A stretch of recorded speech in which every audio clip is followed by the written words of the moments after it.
Is gone. വായി നോക്കിയാന്ന് പുള്ളിക്ക് കത്തിയിട്ടുണ്ടാവും. ഞാൻ സാറിനൊരു ഇളിയും പാസ്സാക്കി പോയി അവിടെ ഇരുന്ന് പുളകം കൊള്ളാൻ തുടങ്ങി. ഒന്നുമില്ലെങ്കിലും നോക്കിയെങ്കിലും ഇരിക്കാലോ. അല്ലെങ്കിലും കുംഭകർണന്റെ കഷണ്ടി കാണുന്നതിൽ എത്രയോ സുന്ദരമാണ് ഈ കാഴ്ച. ഒറ്റയ്ക്ക് കിട്ടൂലെന്ന് ഉറപ്പാ. നമ്മൾ കാണാൻ മോശമല്ലെങ്കിലും നമ്മളെക്കാളും എത്രയോ തരുണീമണികളുള്ള ക്ലാസ്സാണിത്. ഈ ചുരുങ്ങിയ സമയം കൊണ്ട് തന്നെ ക്ലാസ്സിലെ സകല പെൺകുട്ടികളും സാറിന്റെ മനസ്സിൽ കുടിയിരുത്തിയിട്ടുണ്ടെന്ന് എല്ലാ എണ്ണത്തിൻ്റെയും മോന്ത കണ്ട അറിയാം. അതുകൊണ്ട് വെറുതെ ഒരു നയനസുഖം അത്രയും പ്രതീക്ഷിക്കാവൂ. വിശപ്പടക്കാൻ ഇതന്നെ ധാരാളം. എല്ലാവരും പോയിരുന്നപ്പോൾ സാറ് പറഞ്ഞു, ക്ലാസിന്റെ കിടപ്പും കിട്ടിയ സ്വീകരണമൊക്കെ വെച്ച് നോക്കുമ്പോൾ നിങ്ങളൊക്കെ എങ്ങനെയാവുമെന്ന് ഏകദേശം എനിക്ക് ഊഹിക്കാം. ഇതൊക്കെ തന്നെയാണ് എനിക്കും ഇഷ്ടം. നമുക്ക് ഇങ്ങനെയൊക്കെ അടിച്ചു പൊളിച്ചങ്ങ് പോവാം. അത് കേട്ടപ്പോൾ ഉള്ളിൽ സ്റ്റോക്ക് ചെയ്ത കിളികൾ വരെ പറന്നുപോയി 2 റൗണ്ട് അടിച്ച് വന്നിരുന്നു. അപ്പോൾ നമുക്ക് പരിചയപ്പെടാം. പക്ഷെ സ്ഥിരം ക്ലീഷേ പരിപാടി വേണ്ട. ഓർഡറിലല്ലാതെ ഓരോരുത്തരും അങ്ങ് പേര് പറഞ്ഞാൽ മതി എന്നും പറഞ്ഞ് ഓരോരുത്തരെ പരിചയപ്പെട്ടു തുടങ്ങി. എല്ലാവരും ഭയങ്കര ഇൻട്രസ്റ്റിൽ പേര് പറയാൻ മത്സരമായി. ഞാൻ മാത്രം സാറിനെ നോക്കിയിരുന്നു. അവസാനം എൻ്റെ ഊഴമെത്തി. ആഷിക. ഞാനും കട്ടക്കെന്ന് വിളിച്ചുകൊണ്ട് പറഞ്ഞു. പക്ഷേ ചോദിച്ച ഉത്സാഹമൊന്നും കണ്ടില്ല ആ മുഖത്ത്. അടുത്ത ആളോട് പേര് ചോദിച്ചങ്ങ് പോയി. അപ്പോഴേക്കും ബെല്ലടിച്ച്. സാറ് ക്ലാസ്സിൽ നിന്ന് പോയി. അടുത്ത സാറ് വന്നു. ഞങ്ങളുടെ മുത്ത് സമദ് സാറ്. ഈ ഇരുട്ടറിൽ ഞങ്ങൾക്ക് കിട്ടുന്ന കുറച്ച് ആശ്വാസമാണ് അങ്ങേര്. പുള്ളി നല്ല കമ്പനിയാണ്, ഒരു ബെസ്റ്റ് ഫ്രണ്ടിനെ പോലെ. സാറും ഗസ്റ്റ് ലെക്ചറാണ്. ഇനി നമ്മളെയൊക്കെ മൈൻഡ് ചെയ്യുമെന്തോ എന്ന് പറഞ്ഞപ്പോൾ എല്ലാവരും കൂടി ചിരിച്ച്. സാറിന് ഞങ്ങൾ അങ്ങനെയൊക്കെ മറക്കുവോ? ഈ പറഞ്ഞത് നീയും മറക്കാതിരുന്നാൽ മതി എന്നാണ് സാറ് തിരിച്ചു പറഞ്ഞ്. പിറ്റേന്ന് രാവിലെ ജന്മത്ത് അലാറം വെക്കാത്ത ഞാൻ അലാറം വെച്ച് എഴുന്നേറ്റു. അത് കേട്ടാണ് അന്ന് കോഴി വരെ എണീറ്റത്. പോരാളിനെ പോയി തട്ടി വിളിച്ചപ്പോൾ പുള്ളിക്കാരൻ ഞെട്ടി എണീറ്റു. എന്തേ മോളെ, വയ്യേ? ഭയങ്കര സ്നേഹത്തിൽ ചോദിച്ചപ്പോൾ എൻ്റെ കണ്ണൊക്കെ നിറഞ്ഞുപോയി. ഒന്നുമില്ലാന്ന് പറഞ്ഞപ്പോൾ ദേ അടുത്ത ചോദ്യം. നീ വല്ല സ്വപ്നം കണ്ടു പേടിച്ചോ? ഉറങ്ങിയ ആന കുത്തിയാലും അറിയാത്ത ഞാനാ സ്വപ്നം കണ്ട് പേടിക്കുന്നത്. സ്വപ്നം തന്നെ വല്ലപ്പോഴാണ് കാണുന്നതാണെങ്കിൽ ദുരന്തങ്ങളും. എന്നാലും പോരാളി വന്ന് ചവിട്ടി താഴെ ഇട്ടാലേ നമ്മൾ എണീക്കൂ. എന്നോടാ ഉറങ്ങിയാലല്ലേ ഉമ്മ സ്വപ്നം കാണാൻ പറ്റൂ എന്ന് ചോദിക്കാനാ തോന്നിയത്. ഇനി അത് കേട്ടാ അതിന്റെ മുകളിൽ കടിച്ചു തൂങ്ങണ്ടെന്ന് വെച്ച് ഒന്നുമില്ലാന്ന് പറഞ്ഞ ഒരു അലർച്ചയായിരുന്നു. പുള്ളിക്കാരിയുടെ സ്നേഹമൊക്കെ കൊടുങ്കാറ്റടിച്ച് പോയി. റൂമിലേക്ക് പോവാൻ നിൽക്കാതെ പോയി അനിയനെ തോണ്ടി ഉറപ്പിച്ച് എണീപ്പിച്ച്. ഓനിരുന്ന് ഉറങ്ങുന്നണ്ടപ്പോൾ റൂമിലേക്ക് പോവാന്ന് വിചാരിച്ച്. എന്തൊരു പാവം, ഉറങ്ങണ കണ്ടാ വിളിച്ചുകൊണ്ട് പോയി ബിരിയാണി വാങ്ങിച്ചു കൊടുക്കാൻ തോന്നും. വെറുതെ അങ്ങ് പോവാൻ തോന്നിയില്ല. ഓനെ ഉരുട്ടി താഴെയിട്ട് ഓൻ അലറാൻ വായ തുറക്കുന്നതിന് മുമ്പ് ഞാൻ ഓടി റൂമിൽ കയറി. മുകളിലേക്ക് പോരാളി കയറി വരൂല. റൂം മുകളിലായതുകൊണ്ട് അങ്ങനെ ഒരു ഗുണമുണ്ട്.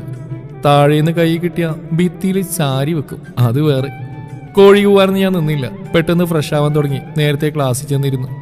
പതിവില്ലാതെ എന്നെ നേരത്തെ കണ്ടോണ്ടാവണം. ഐഷു പകച്ച് പണ്ടാരടങ്ങി നിൽക്കുന്നു. അവളുടെ വീട് ദൂരായോണ്ട് പുള്ളിക്കാരി ഇന്നും നേരത്തെ വരും. മീരയുടെ വീടെടുത്താ, പക്ഷെ സുന്ദരിമാരെ തോൽപ്പിക്കാൻ വേണ്ടി പുട്ടിയോട് യുദ്ധം ചെയ്ത് ഇവിടെ എത്തുമ്പോഴേക്കും ലേറ്റ് ആവും. പക്ഷെ എന്നെക്കാളും നേരത്തെ എത്തും. എന്നെ പോരാളി ചവിട്ടി താഴെയിടണം എണീറ്റാ പിന്നൊക്കെ പെട്ടെന്നാണ്. വല്ലതും കുത്തിക്കയറ്റാനുള്ള സമയം മതി. വീട്ടിൽ നിന്ന് ബുക്ക് തൊട്ട് നോക്കാത്തതുകൊണ്ട് ടൈം ടേബിൾ നോക്കേണ്ട. തലേന്ന് കൊണ്ടുവച്ച ബാഗും എടുത്ത് പോന്നാ മതി. പിന്നെ കുളിയും നനയുമ്പോഴുള്ള ദുശീലങ്ങളൊന്നും ഇല്ലാത്തതുകൊണ്ട് പെട്ടെന്ന് കഴിയും. മീര വന്നപ്പോഴും എന്നെ ചെരിഞ്ഞു നോക്കി. ഐഷുവിനോട് എന്താന്ന് കണ്ണു കാണിച്ചു. ഞാൻ മുഖമൊന്ന് വക്രിച്ചു. അതൊന്നും മൈൻഡാക്കാതെ അവിടെ ഇരുന്നു. ഇതുങ്ങളെൻ്റെ 2 സൈഡിൽ വായ തുറന്ന് ഒന്നും മനസ്സിലാവാതെ അവിടെ ഇരുന്നു. നമ്മുടെ മൊഞ്ചം വന്നപ്പോൾ ഞാൻ എൻ്റെ ഡ്യൂട്ടി തുടങ്ങി. പക്ഷെ ഒരു കാര്യം ഉണ്ടായില്ല. അറിയാതെ പോലും അങ്ങേരുടെ കണ്ണ് എൻ്റെ നിഴലിൽ പോലും വീണില്ല. വലിയ മൈൻഡൊന്നുമില്ലേലും വേറെ എല്ലാവരോടും സംസാരിക്കുന്നുണ്ട്. ഞാൻ നല്ല ഭേഷായി ശ്രദ്ധിക്കുന്നെന്ന് കഷ്ടപ്പെട്ട് അഭിനയിക്കാൻ തുടങ്ങി.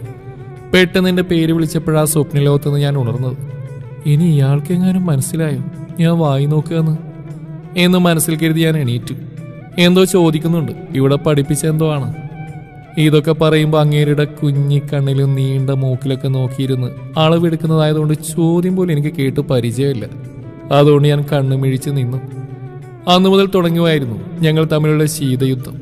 സാറ് ക്ലാസ്സിൽ നിന്ന് ഇറങ്ങിയപ്പോൾ തൊട്ട് നമ്മുടെ 2 കിഡ്നികൾ കിടന്ന് കാറിക്കൂവി ചിരിയായിരുന്നു. ഞാൻ മൈൻഡാക്കാൻ പോയില്ല. കയ്യിലെ പട്ടം പറന്നുപോയ കുട്ടിയുടെ നിസ്സഹായാവസ്ഥയായിരുന്നു എനിക്ക്. എങ്ങാണ്ടോ പോണ പണിയുടെ പിന്നാലെ ഓട്ടോ പിടിച്ച് എന്ന് കൂട്ടിക്കൊണ്ടുവന്ന പോലെ. പിന്നെ ബ്ലൂ വെയിൽ കളിച്ച് ആവാൻ നടക്കുന്ന പിള്ളേരുടെ നാട്ടിലാണ് ഞാൻ ജീവിക്കുന്നത് ചിന്തിച്ചപ്പോൾ കുറച്ച് റിലാക്സേഷനൊക്കെ ഉണ്ട്. ഒരൊറ്റ ദിവസം കൊണ്ട് തന്നെ ഞാനും എൻ്റെ ഇൻട്രസ്റ്റും കാറ്റുപോയ ബലൂൺ പോലെയായി. ആകെ നാണം കെട്ടു എല്ലാവരുടെയും മുമ്പിൽ. വേണ്ടായിരുന്നു, വെറുതെ നാണം കെടാൻ. അന്നെനിക്ക് മനസ്സിലായി നമുക്കിതൊന്നും വിധിച്ചിട്ടില്ല ഈ തല്ലുകൊള്ളിത്തരല്ലാതെയെന്ന്. അന്നു മുതൽ എന്നും ഒരു അവഗണനയായിരുന്നു സാറിന് എന്നോട്. തല്ലിപ്പൊളിയാണെന്ന് തോന്നിയോണ്ടാവാം ഞാനും കട്ടക്ക് നിൽക്കും, വാശിയും ദേഷ്യവുമായി. എന്നെ കളിയാക്കാനും കുറ്റം പറയാനും കിട്ടുന്ന ഒരവസരവും പുള്ളി വെറുതെ കളയൂല. അങ്ങേരോടുള്ള വാശിക്കാണ് ക്ലാസ്സിൽ ശ്രദ്ധിക്കാത്തത്. വാശിക്ക് തന്നെയാണ് വീട്ടിൽ നിന്ന് പഠിക്കാനും തുടങ്ങിയത്. അങ്ങേര് പഠിപ്പിച്ചിട്ടെല്ലാം മാർക്ക് മേടിക്കുന്നതെന്ന് തെളിയിക്കാൻ വേണ്ടിയാണ് ഈ പെടാപ്പാട് മുഴുവൻ പെടുന്നത്. ഇന്ന് ഒരു എക്സാമിന് വേണ്ടിയല്ലാതെ പഠിക്കാൻ ബുക്ക് തുറക്കാത്ത ഞാൻ പെട്ടെന്നൊരു സുപ്രഭാതത്തിൽ പഠിക്കാൻ തുടങ്ങിയപ്പോൾ നമ്മളപ്പോൾ ഒരാളിൻ്റെ ഇൻവെസ്റ്റിഗേറ്റർ അനിയൻ്റെയൊക്കെ സകല ഫ്യൂസും കത്തിക്കരിഞ്ഞും മണക്കാൻ തുടങ്ങി. കാരണം നമ്മൾ പണ്ടേ മടിച്ചാണ്. എല്ലാ കാര്യത്തിലെ പോലെ തന്നെ പഠിക്കുന്ന കാര്യത്തിലും അത്യാവശ്യം പഠിക്കാനുള്ള കഴിവൊക്കെ ഉണ്ടെങ്കിലും മടിയാണ്. ഇതുവരെയുള്ള എക്സാമൊക്കെ പാസ്സായത് തന്നെ പണ്ട് കാരണവന്മാർ ചെയ്ത പുണ്യമില്ലാതെ എനിക്ക് വലിയ പങ്കൊന്നുമില്ല. അല്ലെങ്കിൽ തന്നെ പഠിച്ച് ഡോക്ടർ ആവാനൊന്നും പോകുന്നില്ല. +2 കഴിഞ്ഞപ്പോൾ തന്നെ കെട്ടിച്ചൂടിയെന്ന് നാട്ടുകാരും വീട്ടുകാരും കുടുംബക്കാരും ഒക്കെ പറഞ്ഞതാ. കയ്യിലിരിപ്പതാണേ, അതുകൊണ്ട് അവരെ കുറ്റം പറയാനും പറ്റില്ല. ഉപ്പാൻ്റെ കൈയും കാലം പിടിച്ചാണ് കോളേജിൽ പോയിക്കൊള്ളാൻ സമ്മതിപ്പിച്ച്. അതും പഠിക്കാനൊന്നല്ല, അറക്കാൻ കൊണ്ടുപോകുന്നതിന് മുമ്പ് ഒരു അടിച്ചുപൊളി. അതാണ് ഈ കാലമാണം തട്ടിക്കളിക്കുന്നത്. +2 ശരിക്കും അർമാദിക്കാൻ കഴിഞ്ഞില്ല. കാരണം +2 പകുതിക്ക് വെച്ചൊരു കോന്തനോട് മുടിഞ്ഞ പ്രേമം സഹിക്കാൻ പറ്റേണ്ടായപ്പോൾ കയറി പറഞ്ഞു ഇഷ്ടാന്ന്. പക്ഷേ ചെക്കൻ്റെ മറുപടിയായിട്ട് എന്നിലെ പെണ്ണ് നാണിച്ചു പോയി. അവന് പ്രേമിക്കാൻ ഇൻട്രസ്റ്റ് ഇല്ലാന്ന്. ഇങ്ങനെയും ചെക്കന്മാരോ, അത് ഈ കാലത്ത്? ഒരു നിമിഷം കൊണ്ട് എൻ്റെ പ്രേമം വാടിത്തളർന്ന് കരിഞ്ഞുടങ്ങി എന്നെ നോക്കി കൊഞ്ഞനും കുത്തി. പ്രേമം മൂത്ത് പണ്ടാരടങ്ങി നിന്നപ്പോൾ ഒന്നും തലയിൽ കയറിയില്ല. കൊണ്ടുപോയി തലവെച്ചതിന് ശേഷമാണ് അറിയുന്നത് പള്ളിയും പഠിത്തമൊക്കെയായി നടക്കുന്ന ഒരു ദൈവപുത്രനാണ് ലവനെന്ന്. ചെക്കൻ കുറെ പെൺപിള്ളേരെ നിരസിച്ച് ക്ഷീണിച്ചിരിപ്പാണെന്ന് ഞാൻ അറിയാൻ വൈകിപ്പോയി. എന്തായാലും ആദ്യ പ്രേമം തോന്നിയ ആള് കൊള്ളാം. തുടക്കം തന്നെ ഗംഭീരായി. പിന്നെ ഞാൻ ആ പരിപാടിക്ക് പോയിട്ടില്ല. അത് നമ്മളെ കൊണ്ട് നടക്കൂലാന്ന് തോന്നി. പ്രേമത്തിനോടൊപ്പം എൻ്റെ 2 വർഷമാണ് കരിഞ്ഞു പോയത്. അവൻ കൂടെയുള്ളതുകൊണ്ട് 2 വർഷം ഞാൻ മദർ തെരേസയ്ക്ക് പഠിക്കുമായിരുന്നു. എന്തൊക്കെ പറഞ്ഞാലും അതൊരു സുഖമുള്ള നോവാണ്. ഇപ്പം ആലോചിക്കുമ്പോൾ തോന്നും ഒരു കണക്കിന് പൊട്ടിപ്പോൾ ഞാൻ നന്നായി എന്ന്. അല്ലെങ്കിൽ എനിക്കിപ്പോൾ അവൻ്റെ ഫോട്ടോ ഫ്രെയിം ചെയ്ത് വെക്കേണ്ടി വന്നേനെ. കാലം എത്ര പുരോഗമിച്ചു എന്ന് പറഞ്ഞാലും 2 മതക്കാർ കല്യാണം കഴിക്കാന്നൊക്കെ പറഞ്ഞാൽ റിസ്ക്കാണ്. അങ്ങനെ 2 വർഷത്തിന് ശേഷം എന്നിലെ ഞാൻ സടകുടഞ്ഞ് എണീറ്റ്. ഇനി പ്രേമവും മണ്ണാങ്കട്ടയൊന്നും വേണ്ട, അടിച്ചു പൊളിക്കണമെന്ന് വിചാരിച്ചു വന്ന എന്നെയാണ് ആ കുട്ടി പിശാച് ഒരു പഠിപ്പിസ്റ്റാക്കി മാറ്റിക്കൊണ്ടിരിക്കുന്നത്. ഓരോന്ന് ആലോചിച്ചപ്പോഴോ കിടന്നുറങ്ങി. പോരാളി രാവിലെ തന്നെ വന്ന് ചവിട്ടി താടിയിട്ട് എണീറ്റ് പോടിയെന്ന് അലറിയപ്പോഴാണ് നേരം വെളുത്ത് അറിഞ്ഞത്. അപ്പോൾ ഇന്നും നമ്മൾ പുറത്താണ്. അല്ലെങ്കിൽ അകത്തിരിക്കുന്നതിലും ഭേദം പുറത്ത് നിൽക്കുന്ന. അകത്തിരുന്ന വെറുതെ അയാളെ വായിലിരിക്കുന്ന കേൾക്കാൻ. ഒരു ദിവസം ഞാനും മീരയും ഓരോന്ന് പറഞ്ഞ് ചിരിച്ചപ്പോൾ അവളുടെ ചിരി കുറച്ച് ഉച്ചത്തിലായതിന് ചീത്ത കേട്ടത് എനിക്ക്. അത് ചോദിച്ചപ്പോൾ പറഞ്ഞ് അവളെ നീയാണ് വഷളാക്കുന്നതെന്നാണ്. ഇന്ന് ഞാൻ പുറത്തു തന്നെയായിരുന്നു. ഐഷു ക്ലാസ്സിൻ്റെ ഉള്ളിൽ നിന്ന് എന്തോ പറയുന്നുണ്ട്. ഞാനത് മൈൻഡാക്കാതെ തിരിഞ്ഞു. ഇനി